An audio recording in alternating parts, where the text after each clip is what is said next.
ఎవరైతే కనుక ఈ వీడియో చూస్తున్నారో మన బాబా ఫ్యామిలీ ఎవరైతే ఉన్నారో వాళ్ళందరికీ కూడా అండి కొత్త సంవత్సరం శుభాకాంక్షలు అండి.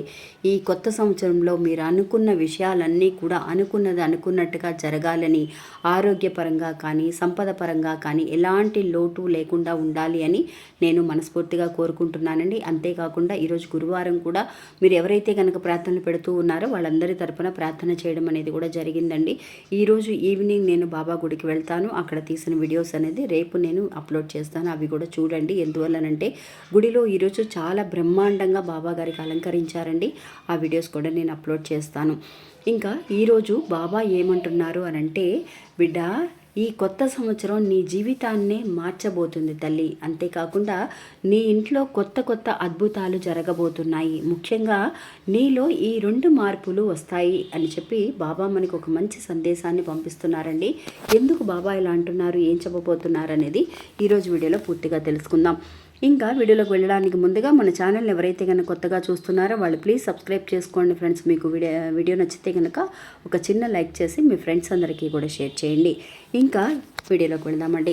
సాధారణంగా అండి ఎప్పుడూ కూడా గురువారం అంటేనే మనకి చాలా స్పెషల్. అది కూడా ఈ సంవత్సరం మనకి కొత్త సంవత్సరం గురువారం నాడు రావడం అనేది మహా అద్భుతం అండి. గురువారం అంటేనే మనకి గురుబలం అనేది పెరగబోతుందన్న ఒక విషయాన్ని మనం గ్రహించవచ్చు. ఈ కొత్త సంవత్సరంలోకి అడుగు పెట్టేటప్పుడే ఒక గురు బలంతో మనం అడుగు పెట్టబోతున్నామండి. ఇందులోనే మనకి అర్థమవుతుందన్నమాట. అంటే ఇంతవరకు ఉన్న కష్టాలన్నీ కూడా తీరిపోయి, అంటే ఆర్థిక ఇబ్బందులు ఏవైతే ఉన్నాయో అవన్నీ కూడా నిన్నటితో డిసెంబర్ 31తో తీరిపోయి చక్కగా ఈ కొత్త సంవత్సరం ఒక మంచి గురుబలంతో మనం అడుగుపెట్టామండి 1వ తారీఖు నాడు. అందువల్ల ఎవ్వరూ కూడా ధైర్యపడాల్సిన అవసరం లేదండి. అలాగే దానికి తోడుగా బాబా ఈరోజు మనకి పంపించే సందేశం కూడా అదేనండి. ఈ కొత్త సంవత్సరంలోకి అడుగు పెట్టబోతున్నావు కదా తల్లి, నీ జీవితమే మారబోతుంది. అంతేకాకుండా నీ ఇంట్లో కొత్త కొత్త అద్భుతాలు జరగబోతున్నాయి. ముఖ్యంగా నీలో 2 మార్పులు రాబోతున్నాయి అని అంటున్నారు. అని అంటే ఎప్పుడు కూడా అండి మనం కొత్త సంవత్సరం వచ్చేటప్పుడు అంతా కూడా మంచి హుషారుగా, మంచి యాక్టివ్గా ఉంటూ ఉంటాం. అనుకున్నది అనుకున్నట్టుగా జరగాలి ఈ సంవత్సరం అని. అలాగే ఈరోజు జరిపించి చూపిస్తాను అనడానికే మనకి ఈ గురువారం కూడా కలిసి వచ్చిందని కూడా మనం అనుకోవచ్చండి. అలాగే మన ఇంట్లో ఇంతవరకు కూడా జరగని కొన్ని అద్భుతాలని బాబా మనకి చూపిస్తాను అని అంటున్నారు. అంటే ఇంతవరకు జరగలేదు, ఇంతవరకు ఇది ఒక అద్భుతం, ఇలాంటి ఒక అద్భుతం కూడా జరుగుతుందా మన ఇంట్లో అని ఎదురు చూస్తే వాళ్ళందరికీ కూడా మంచి ఒక మిరాకిల్ అండి, కొత్త అద్భుతాలు అనమాట. అంటే పోయిన సంవత్సరం నాకు ఒక ఆవిడ మెయిల్ అనేది పెట్టారండి. కొత్త సంవత్సరం స్టార్టింగ్లోనే బాబా నాకు కొత్త అద్భుతాలు అనేది చూపించారక్క, నాకు స్టార్టింగే చాలా బాగుంది అని చెప్పి. నిజంగా అండి, ఇంకా ఎప్పుడైతే కనుక ఒక పాజిటివ్గా మన మైండ్ సెట్తో ఉంటామో ఆ సంవత్సరం అంతా కూడా మనకు అంత పాజిటివ్గానే మనం ఆలోచించగలుగుతాం. మనం చూసే విధానంలోనే ఉంటుందండి ఏదైనా సరే. అందువల్ల ఆ భక్తురాలికండి నిజంగా వాళ్ళ ఇంట్లో ఎప్పుడు గొడవలుగా ఉంటూ ఉన్న ఒక ఇల్లు, ఎప్పుడు పోట్లాడుకుంటూ ఉండేవాళ్ళు. అంటే వాళ్ళ ఇంట్లో కొంచెం జాయింట్ ఫ్యామిలీగా ఉన్నారు అందరూ కూడా. ఒక్కొక్కళ్ళు మనస్పర్ధలు వస్తూ ఉంటాయి, ఒక్కొక్కళ్ళు మిస్అండర్స్టాండింగ్ ఉంటూ ఉంటుంది. అలా ఏదో ఒక రకంగా గొడవలు వస్తూ ఉండేవి. భోజనం చేయడం మానేసేవాళ్ళు, అలుగుతూ ఉండేవాళ్ళు. అలా ఉండేదక్క మా ఇల్లు. అసలు నిజంగా ఇప్పుడు రాను గొడవలు తగ్గి అందరి మధ్య కూడా ఒక అన్యోన్యం అనేది పెరిగింది. నిజంగా ఒక అండర్స్టాండింగ్ అనేది పెరిగింది. ఇలా చేస్తే ఇలా ఉండటం వల్లే మనకి పోయిన సంవత్సరంలో గొడవలు వచ్చాయి కదా అని చెప్పి చాలామంది కూడా, అంటే వాళ్ళ ఇంట్లో ఉన్న వాళ్ళండి అర్థం చేసుకొని ఇప్పుడు అలాగే మారిపోయారక్క. నిజంగా ఇంత గొప్ప మార్పు వస్తుందని నేను అనుకోలేదు. అంటే ఎన్నోసార్లు వాళ్ళ అత్తగారు మామగారు చెప్పి, అరే పోట్లాడుకోకండ్రా, సర్దుకుపోండ్రా అని చెప్పినా కూడా వినిపించుకునేవాళ్ళు కాదక్క. అలాంటిది నాకు ఈ సంవత్సరం అడుగుపెట్టిన దగ్గర నుంచి కూడా అందరిలో మార్పు, ముఖ్యంగా మా హస్బెండ్లో కొత్త మార్పులు వచ్చాయక్క. నేను ఎప్పుడు ఊహించలేదనమాట. ఏదన్నా కోపం వచ్చి, భోజనం చేసేటప్పుడు ఏదైనా కోపం వచ్చి ఎవరైనా ఏదైనా ఒక మాట అంటే చాలు కోపంతో అన్ని భోజనాన్ని కింద అట్లాగే విసిరేసేసి కోపంగా వెళ్ళిపోయి భోజనాన్ని తినకుండా ఇంటికి రాకుండా అట్లా ఉండేవాళ్ళక. అలాంటిది అట్లాగే ఆపోజిట్ అయిపోయారు. ఇప్పుడు ఏదన్నా కోపం వచ్చిందంటే అస్సలు ఏం మాట్లాడట్లేదు, సైలెంట్ అయిపోతున్నారు. భోజనం దగ్గర నుంచి లెగను కూడా లెగటం లేదు. భోజనం చేసే వెళతారు కోపం వచ్చినా కూడా, అన్నం మీద కోపాన్ని చూపించటం లేదు అని. ఇలాగా ఇంత కొత్త అద్భుతాలు మా ఇంట్లో జరుగుతాయని అస్సలు ఊహించలేదు. కానీ అలాంటి అద్భుతాలు మీ ఇంట్లో ఇది జరగదు, ఇలా కూడా జరుగుతుందా అనుకున్న అద్భుతాలు మీ ఇంట్లో చూపించబోతున్నారండి. అది ఏవైనా కావచ్చు, మీరు ఊహించనివి కూడా కావచ్చు.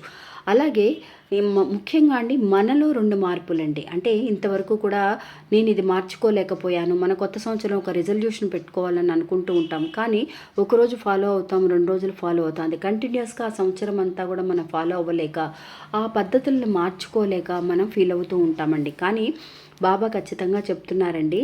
ఖచ్చితంగా నీలో 2 మార్పులొస్తాయి తల్లి. నీకు ఏదైతే గనక కష్టంగా ఉందని అనుకుంటున్నావో, ఏదైతే గనక నువ్వు మార్చుకోలేనని బాధపడుతున్నావో, అలాంటి ఒక విషయం నువ్వు మార్చుకోవాలి. ఇది నాకు అన్‌హెల్తీ, ఇది హెల్తీ కాదు.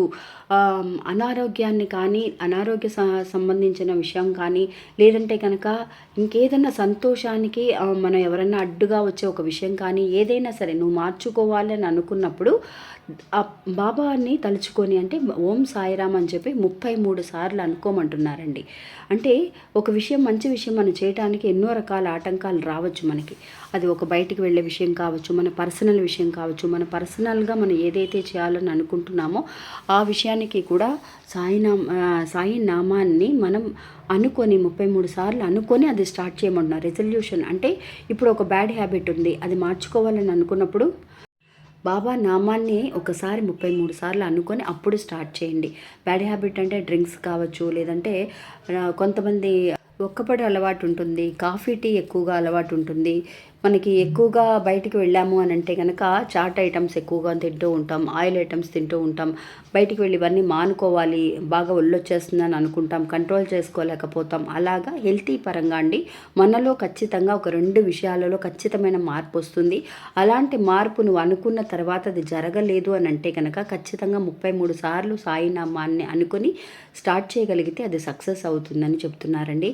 ఇది ఒక్కసారి మీరు ఫాలో అయ్యి చూడండి ఫ్రెండ్స్, మీకే తెలుస్తుంది మీలో వచ్చే మార్పు అనేది. ఇది చాలామంది ఫాలో అయ్యి నాకు చెప్పారండి, అక్క ఇది నిజం, ఇలా అనుకుంటే ఇది నేను చేయగలుగుతున్నాను, అది ఆ విషయాన్ని మర్చిపోగలుగుతున్నాను. ఆ ఒక్క విషయం బ్యాడ్ హ్యాబిట్స్ మాత్రమే కాదండి, ఏదైనా మనం ఊహించని సంఘటన, ఒక మర్చిపోలేని ఒక విషయం ఏదన్నా మన మనసులో ఉందనుకోండి, దాన్ని తలుచుకొని బాధపడుతున్నాం అనుకోండి, అది మర్చిపోవాలి, నేను అది అసలు దాని జోలికి వెళ్ళకూడదు అని అనుకున్నప్పుడు కూడా బాబా నామాన్ని తలుచుకొని మీరు అనుకొని చూడండి, చాలా మంచి రిజల్ట్ అనేది కనిపిస్తుంది. ఇంకా ఈరోజు అండి సాధ్యమైనంత వరకు మీరు బాబా గుడికి వెళ్ళే వాళ్ళైతే కనుక బాబా గుడికి వెళ్ళి దునిలో కొబ్బరికాయని వేసి, అంటే ఎండు కొబ్బరిని వేసి బాబాకి కాయతో పాటు ఒక రెండు కానీ 4 కానీ సాంబ్రాణి పుల్లలను కూడా దునిలో వేసి బాబాని మొక్కుకొని రండి. అందరూ మనతో పాటు మన కుటుంబ సభ్యులందరూ కూడా బాగోవాలన్న ఒక థాట్తో బాబాని కనుక ప్రార్థించగలిగితే మన కోరికల్ని నిజంగా మనం మిగతా వాళ్ళని గురించి ఆలోచిస్తే బాబా మన గురించి ఆలోచిస్తారండి. ఇంకా ఇది ఫ్రెండ్స్ ఈరోజు మన వీడియో. నమస్తే.